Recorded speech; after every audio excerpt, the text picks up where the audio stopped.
Buenas, hola a todos. Hoy vamos a hablar sobre el pan.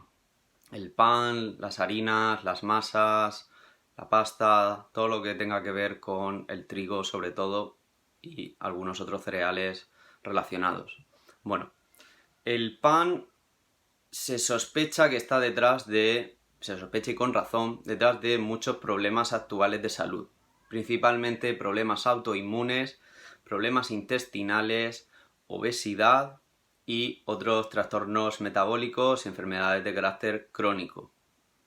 Bien, ¿cómo es esto posible si se supone que el pan es un alimento que nos venden como muy saludable y sobre todo con el argumento de que ha sido consumido en gran cantidad por nuestros ancestros desde hace muchísimos años y por todas las generaciones, por todas las culturas del planeta? Bien, pues en primer lugar hay que diferenciar lo que era el pan antiguo o el pan tradicional de lo que es el pan actual, porque es cierto que desde hace unos 10.000 años aproximadamente, con la aparición del Neolítico y la agricultura, se empezó a comer en grandes cantidades los cereales, el trigo en concreto, y a elaborarse el pan. Bien, en la receta de este pan ancestral, vamos a decir, básicamente encontrábamos 3 ingredientes: la harina, agua, la sal, por lo general, aunque es opcional, y la masa madre, ¿vale? ¿Qué es la masa madre? La masa madre es el microorganismo, los microorganismos, en concreto principalmente es una levadura, Saccharomyces cerevisiae, que por pura tecnología microbiológica tiene la capacidad de crear otro producto. Es decir, una vez que está hecha la masa, ese bichito transforma el alimento. De manera que para nosotros se vuelve mucho más saludable, digerible. Digamos que ella hace una predigestión. Bien, eso es el pan, como digo, tradicional. Vamos a pasar al pan actual, que como visteis en el vídeo anterior, si es un pan muy ultraprocesado, muy industrial, tipo pan Bimbo, va a tener, en vez de 3 o 4 ingredientes, como os hemos hablado antes, perfectamente puede tener 20 o 30. Aunque principalmente, no vamos a decir todo, principalmente el pan actual de hoy en día tiene el trigo o la harina, la sal, se le añaden aceites, por lo general aceites refinados, tiene un montón de excipientes, muchos tienen por ejemplo glucosa, incluso edulcorantes, una serie de conservantes que muchas veces no vienen a cuento, muchas veces tienen añadidas vitaminas y minerales cuando se supone que es un producto natural y saludable. Bueno, pues si le añaden todo eso ya no será que es tan natural y saludable. Y el principal problema, levaduras sintéticas. ¿Por qué se añaden levaduras sintéticas o qué son las levaduras sintéticas? Bueno, pues un producto de fermentación sintético es, por ejemplo, el bicarbonato, y luego otra serie de productos que ha creado la industria química. En inglés creo que se conocen como los baking powder, y generalmente lo que hacen es conseguir que la masa crezca, ¿vale? Porque una de las características del pan es la esponjosidad. Y por eso otros cereales no consiguen hacer pan, se quedan planos. Entonces el trigo sí consigue esa esponjosidad, principalmente por el gluten, pero también ha ayudado con ese estimulante, que es o bien la masa madre, las bacterias que fermentan, crean gases y hacen crecer, o el sintético. ¿Qué problema tiene el sintético? Pues en primer lugar que no predigiere como si lo hace la masa madre. En segundo lugar que es mucho más rápido. Entonces a lo mejor una fermentación de masa madre podría estar un día, podría estar una semana, y una fermentación actual, que no es ni fermentación, esa elevación de la masa con levaduras sintéticas, se produce en horas, lo cual aumenta el rendimiento a nivel económico para la industria y también para el consumidor, que consigue un producto muchísimo más barato. Y aquí viene un poco también el engaño con que es un producto de primera necesidad, que por eso es muy barato y que debe consumirse mucho. Es barato porque se hace de forma poco saludable, de forma mala y de forma barata. Si nos comprásemos un pan hecho con masa madre o masa tradicional, que es ultra difícil de conseguir, de encontrar, pues nos iríamos a lo mejor a 5 o 6 euros el kilo. De la otra manera, o sea, vamos a cualquier supermercado y encontramos panes a menos de 1 euro el kilo fácilmente. Lo cual, pues para nuestra salud es nefasto, aunque nos pensemos que para el bolsillo es muy, muy bueno. ¿Cuál es el segundo problema que tiene el pan actual? Hemos hablado en primer lugar de la forma en la que se hace, que ha cambiado. El segundo problema es el origen de esa harina, en concreto el trigo. El trigo es un cereal que en las últimas décadas, alrededor de los años 50 y 60, se ha cambiado muchísimo su genoma, su forma, digamos, su biología.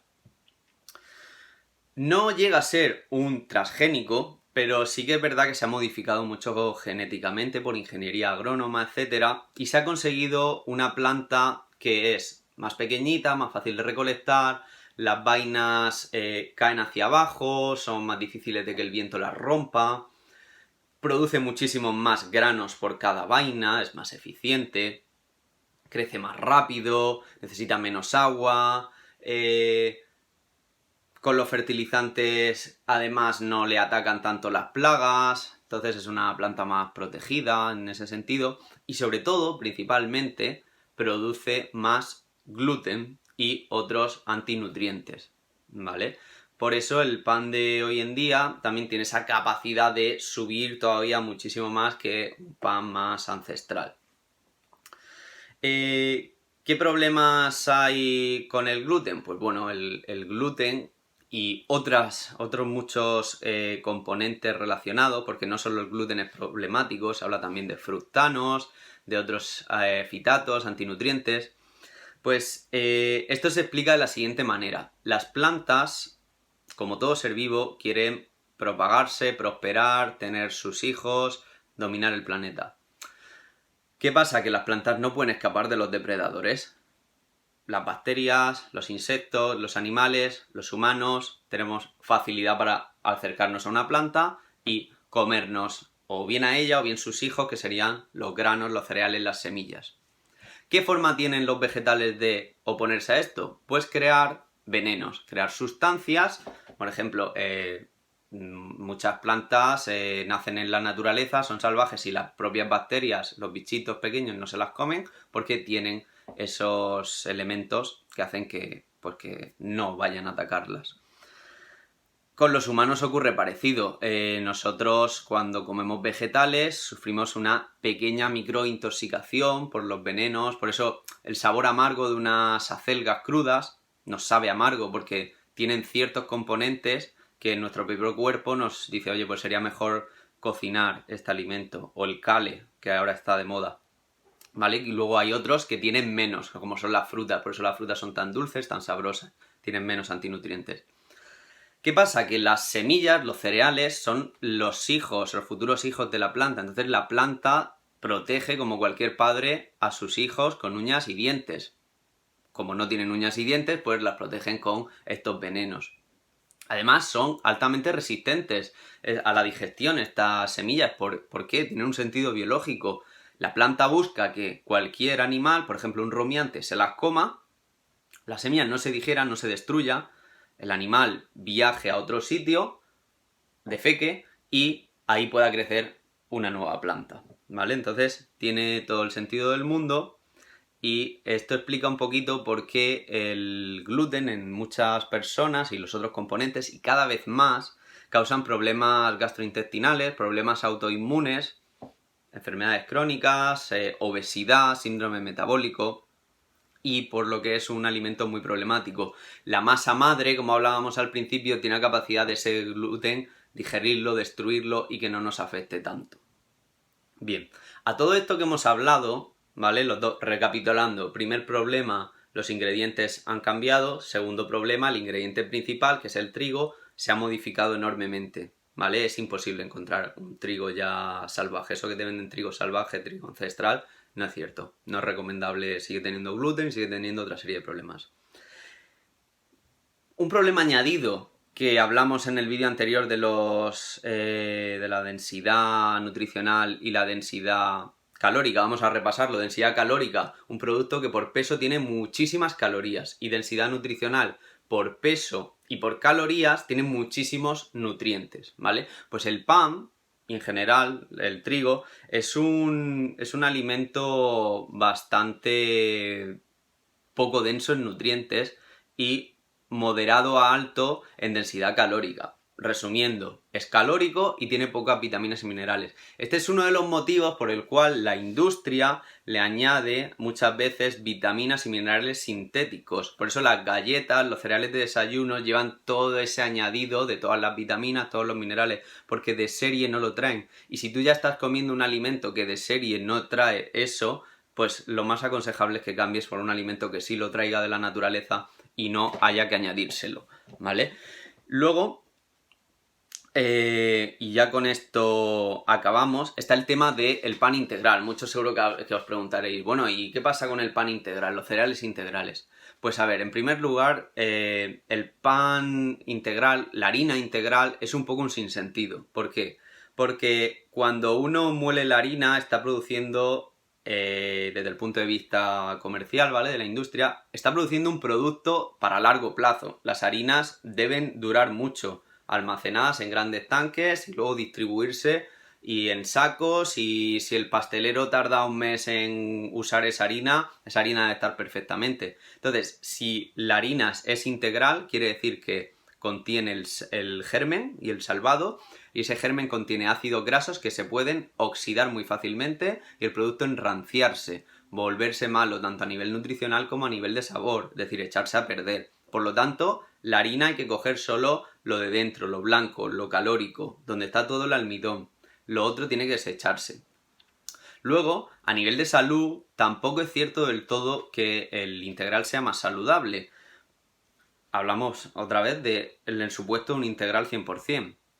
¿Por qué no es saludable? Pues porque si no usamos una fermentación tradicional con masa madre, ese salvado contiene, como digo, como he explicado antes, los antinutrientes, en su mayoría están en el salvado, y nos van a generar todavía más problemas a nivel de irritación del epitelio gástrico y todo eso.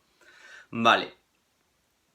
Y ahora viene la realidad, y la realidad es que la legislación, al menos cuando yo estudiaba hace unos años la carrera, permite que cualquier producto se ponga como integral y que realmente no sea integral, porque integral es coger el grano y triturarlo y hacer harina completa con todo el grano. Pero la realidad es que siempre se separa el grano de su cubierta. Se hacen dos tipos de harina, el salvado y la harina blanca, y luego si tú quieres hacerlo integral, la legislación dice que con añadir solo un 4% de salvado, ¿vale? 96 partes de harina, 4 de salvado, ya tienes un pan integral. Entonces al final te estás comiendo un pan blanco con 4 trocitos de salvado que no te aporta nada, ¿vale? Pero como digo, si fuera completamente integral, sería un pelín más nutritivo, pero también daría otra serie de problemas y sigue siendo un alimento muy vacío, muy bajo en nutrientes, que crea unos grandes picos de insulina, favorece problemas autoinmunes y favorece la obesidad y otra serie de enfermedades crónicas. Así que mi consejo es que evitéis el pan al máximo, en la medida de lo posible, limitarlo a las salidas, a eventos especiales donde no quede más remedio que no ser un bicho raro. Y eso hablando de una persona totalmente saludable. En el caso de que tengas algún problema, algún síntoma de autoinmunidad o algún problema crónico, yo lo limitaría, mi consejo es limitarlo de por vida. Y eso es todo por hoy. Un saludo.